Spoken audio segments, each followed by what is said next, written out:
Les formules de trigo, rien que d'entendre ça, ça peut faire un peu peur. Mais et si on arrêtait de les voir comme une longue liste à apprendre par cœur? Si on voyait ça plutôt comme une super boîte à outils pour les maths? C'est exactement ce qu'on va faire aujourd'hui.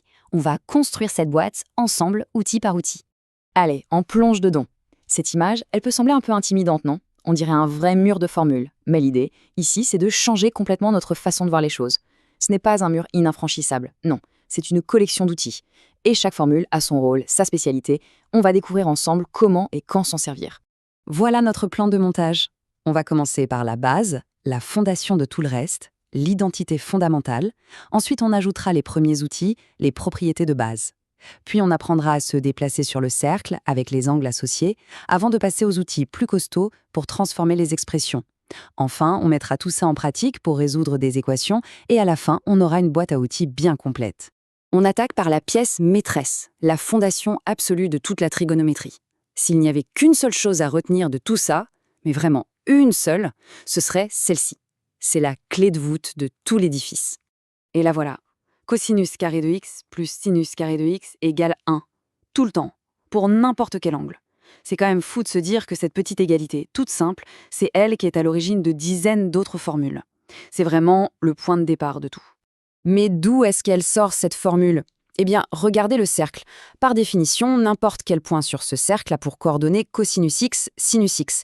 Et si on applique le bon vieux théorème de Pythagore dans le triangle rectangle qu'on voit ici, on a la base, au carré, donc cos carré x, plus la hauteur au carré, sinus carré x, qui est égale à l'hypoténuse au carré. Et comme le rayon du cercle est de 1, eh bien ça donne 1 au carré. Voilà, cos carré x plus sinus carré x égale 1. C'est aussi simple et élégant que ça. Ok, la fondation est posée, elle est solide. Maintenant, on peut commencer à ajouter les premiers outils dans notre boîte. Ce sont des propriétés vraiment essentielles qui vont nous simplifier la vie plus tard.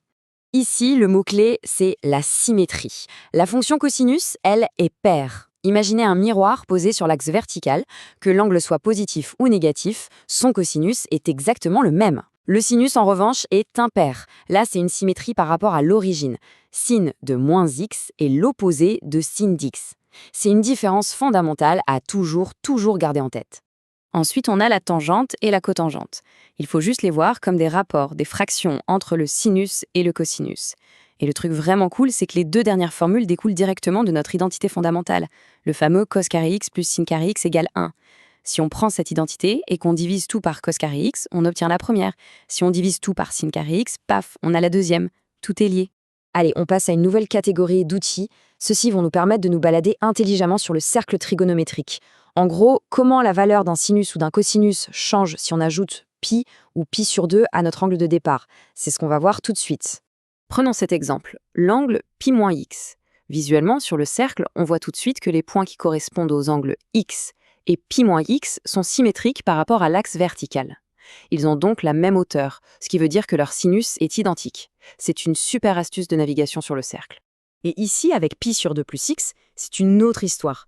C'est un peu comme si on faisait une rotation d'un quart de tour. Et cette rotation, elle a pour effet de transformer le cosinus en sinus. Mais attention, signe. Dans le deuxième cadran, le cosinus est négatif, donc le cosinus de notre nouvel angle devient moins le sinus de l'angle de départ. Maîtriser ces petites rotations, ça simplifie un nombre incroyable de calculs. Et bien sûr, impossible de ne pas parler de la périodicité. C'est une propriété essentielle. Faire un tour complet du cercle, c'est-à-dire 2π, nous ramène exactement au même point. C'est pour ça qu'on peut ajouter ou enlever autant de tours complets qu'on veut à un angle, son sinus et son cosinus ne bougeront pas d'un poil. C'est ça, la clé pour trouver toutes les solutions d'une équation. Bon, maintenant, on sort l'artillerie lourde, les outils de puissance. Ce sont les formules qui permettent de décomposer, de combiner et de simplifier des expressions trigonométriques qui, à première vue, ont l'air très complexes. Allez, voilà, les fameuses formules d'addition. Elles permettent de calculer le cosinus ou le sinus d'une somme d'angles. Par exemple, comment calculer le cosinus de 75 degrés sans calculatrice? Facile. On peut voir 75 comme la somme de 45 et 30, deux angles dont on connaît les valeurs par cœur. On applique la formule et le tour est joué. Elles sont vraiment au centre de beaucoup de démonstrations. Petite question pour avancer. Que se passe-t-il si on utilise ces formules, mais que les deux angles qu'on additionne sont en fait les mêmes? Si on calcule A plus A. Eh bien, on obtient les formules de duplication. Ce ne sont en fait qu'un cas particulier des formules d'addition. Le truc vraiment génial avec cosinus de 2a, c'est qu'il a 3 formes différentes. Et ça, c'est grâce à qui? À notre bonne vieille identité fondamentale. Ça permet de choisir la version la plus pratique en fonction du problème à résoudre. Alors là, attention, c'est un outil extrêmement puissant.